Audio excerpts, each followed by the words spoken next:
Hi Dashers, today we're taking notes on the work energy theorem and we're going to do some math with this too, but I wanted to talk about the difference between positive work and negative work. So we know that positive work gets done when the force and the displacement are both going in the same direction.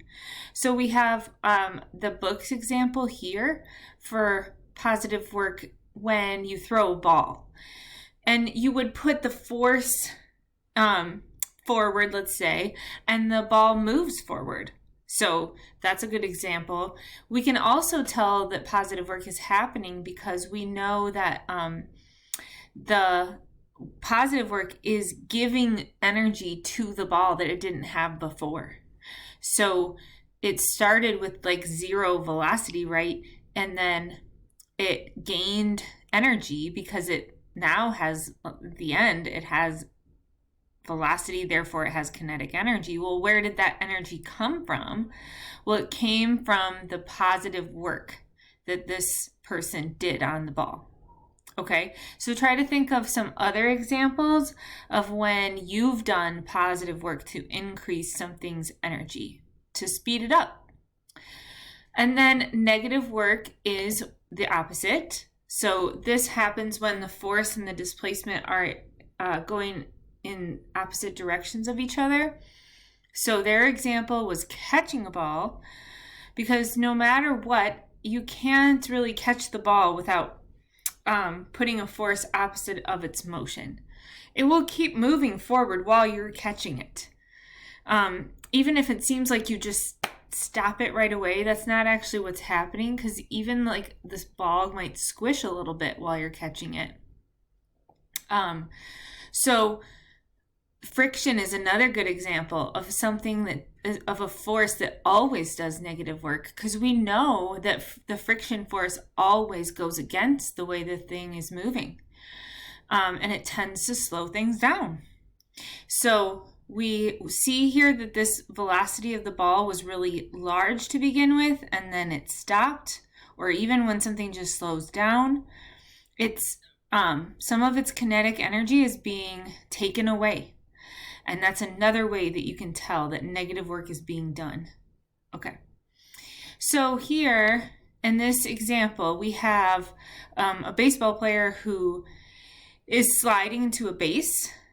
And because this baseball player had some velocity to begin with, but then has zero velocity in the final state, okay, then negative work is being done. So we would, if we're trying to choose the bar chart that matches the situation, we know that negative work is getting done by friction. So we would say, okay, well, the player started with positive kinetic energy, but negative work got done on them, and that explains why they have zero kinetic and zero potential at the end. Okay, this equation doesn't make sense really, because it would be like, what is 4 plus 4? It is not 0. Okay, because really what this is saying, like, work is supposed to be the change in energy. So it's supposed to explain how you get from your initial energy to your final energy. And 4 plus negative 4 makes 0. But 4 plus positive 4, not 0. Okay, now let's do the math to go with this. And like, because the bar charts are nice, but they don't really give you the joules of work done. So I'm going to scoot this out of the way. And we are going to do the math. Uh-oh.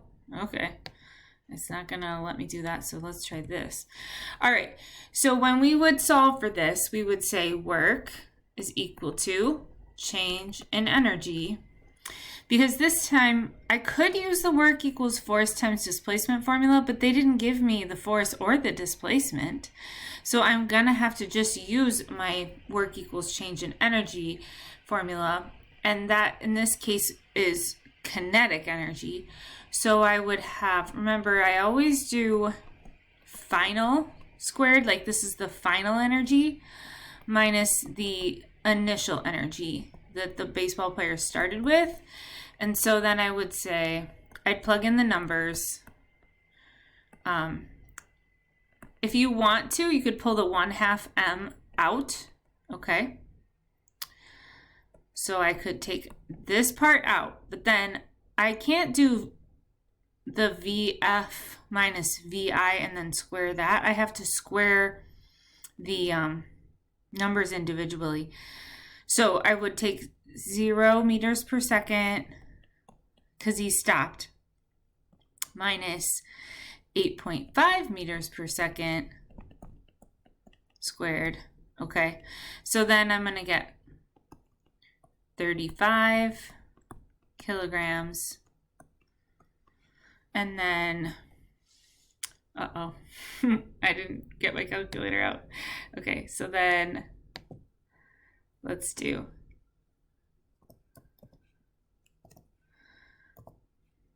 8.5 squared. And if I round that to sig figs, is 72. Okay, oops. So this would be 72, and the units are squared also. Okay.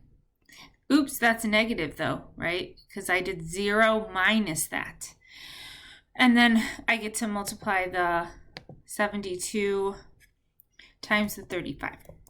Okay, so then I get 2,500, okay, negative 2,500 joules with 2 sig figs. Okay. Then on the next page, there's another problem. This one, it's asking us to find the mass of a box. Like, what is going on here? Okay, so they tell us the work. Now, that's kind of funny. Like, they're giving it to us in kilojoules. Interesting. They're giving us a distance that it's going up. It's being raised. Okay, so the distance it's being raised is 1.2 meters. Okay, and they're asking for the mass. That's kind of interesting because we have mass in like the kinetic energy formula, but not in the work equals force times distance formula. Okay. Well, one thing I noticed right away is this is in kilojoules, and I want to have everything in like the most basic units. So I'm going to switch this into joules by multiplying by 1,000. So I'm going to just do times 10 to the third. Okay, regular joules. And then when I'm imagining the box, okay, what's going on? If I think of the free body diagram here, the forklift is doing like an applied force to lift this, right? And if it's going in a constant velocity here, these forces would cancel. So what is the force applied? That's what I need to know, because when I look at my work formula, that is a force times displacement, right? I have displacement, I have work, and basically I would know that like the F applied is going to be like the absolute value of the force of gravity, because they cancel. So then from the last chapter, this is negative mg. So then if I just get to do like absolute value of that is just going to be regular m times g, you know, that's how the m comes in there. So then I could say like work is equal to, plugging that in, mass times 9.8 times the distance. It's having to lift that up. Okay, so now I can solve for this. This is going to be 7 times 10 to the third. And then I don't know the mass. This is going to be 9.8. And then it's going up 1.2 meters. Okay. So then when I do that all out,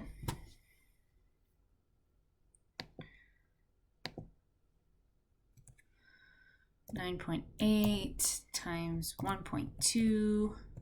Okay. So this is basically I could have just estimated probably. Mass times 12 meters squared over seconds squared. And then when I divide both sides, what I'm going to be left with is just kilograms, because a joule is a kilogram times a meter squared over a second squared. So then I'm basically doing 7,000 divided by 12. And I get 583, but I'm keeping only 2 sig figs, so I'm going to call it 580 kilograms, which is so heavy. No wonder they're using a forklift. Okay. And then let's see here. If somebody is applying a force at an angle, okay, then you got to be a little bit careful about how you calculate the work, because really only part of that force is productive. Okay. What I mean is, up until now we said you have to have the force and the displacement in the same exact direction. Well, now they're not in the same exact direction. Okay, so what we mean is this 225 Newton force, it's like at an angle. So the only part of that force that I care about really is called the component of the force. What I mean is the part that goes parallel. Which we would use right triangle trig, okay? Because you could think of this like a hypotenuse of a triangle. Even though it's a force, it is on the hypotenuse of a right triangle. I could draw here, okay? And it is adjacent, and then the part I want is adjacent to the 35 degrees. So what do I do when I know the hypotenuse and I want to find, and I know the angle and I want to find the adjacent side? I use cosine, okay. So that's what I would do. I would find the work as the force times the displacement times the cosine of the angle between those two things. Because if the sled is going this way along the ground, the displacement is that way. But the force is at an angle. So I need to use this other equation. Okay? So what I want you to do is try solving for this question, okay, and we'll check together and see if we got all the same answer tomorrow.